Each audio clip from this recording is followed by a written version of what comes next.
ایک شخص کے اوپر کوئی مصیبت ہے، کوئی تکلیف ہے، اب اگر کہیں اسے یہ خیال ہے کہ پتہ نہیں میرے رب کے علم میں بھی ہے کہ نہیں کہ میں کس طرح اس وقت تڑپ رہا ہوں، مجھے کس قدر اس وقت تکلیف ہے،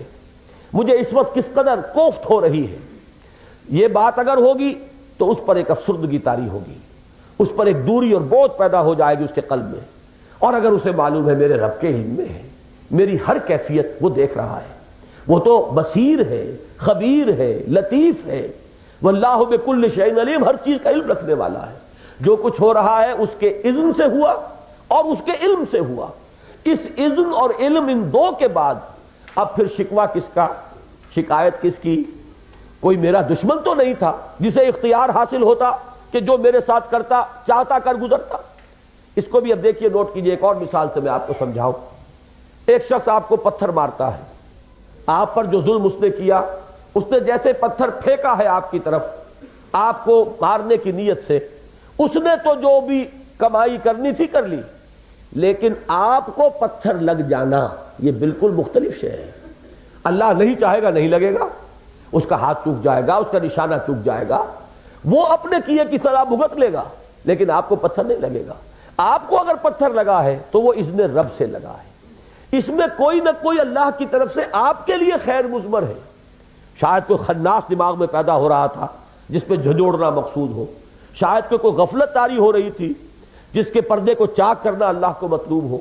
لیکن مجھے اس پتھر کے لگنے میں جب میرے رب، میرے مالک، میرے آقا، میرے خالق کا اذن شامل ہے تو اب میرا تصور کیا ہوگا کہ یقیناً اس میں بھی کوئی نہ کوئی خیر ہوگا۔ دنیاوی قانون کے اعتبار سے اس کو میں سزا دلواؤں یہ دوسری بات ہے، وہ در حقیقت اس لیے کہ دنیا کا نظم بگڑ جائے گا اگر میں اس کو سزا نہ دلواؤں۔ وَلَكُمْ فِي الْقِصَاصِ حَيَاتٌ يَا أُولِي الْأَلْبَابِ، اے ہوش مندو، قصاص میں زندگی ہے، ورنہ تو کہ شریروں کی شرارت جو ہے وہ بڑھتی چلی جائے گی۔ لیکن خود میرا اپنا اندر سے جو احساس ہونا چاہیے وہ یہ نہیں کہ اس کے بارے مجھے پتھر لگا، بلکہ یہ ہونا چاہیے کہ یہ پتھر مجھے میرے رب کی مرضی سے لگا ہے۔ آپ تصور کیجئے کہ اس قسم کے شخص کو جو سکون، جو اطمینان، جو اندرونی ایک کیفیت جو ہے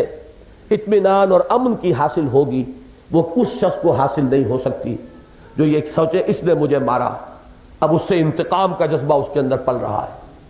اس نے میرے لیے یہ تکلیف پیدا کر دی، اس کے خلاف جذبات کھول رہے ہیں۔ اگر وہ کچھ کر سکتا ہے تو کرے گا،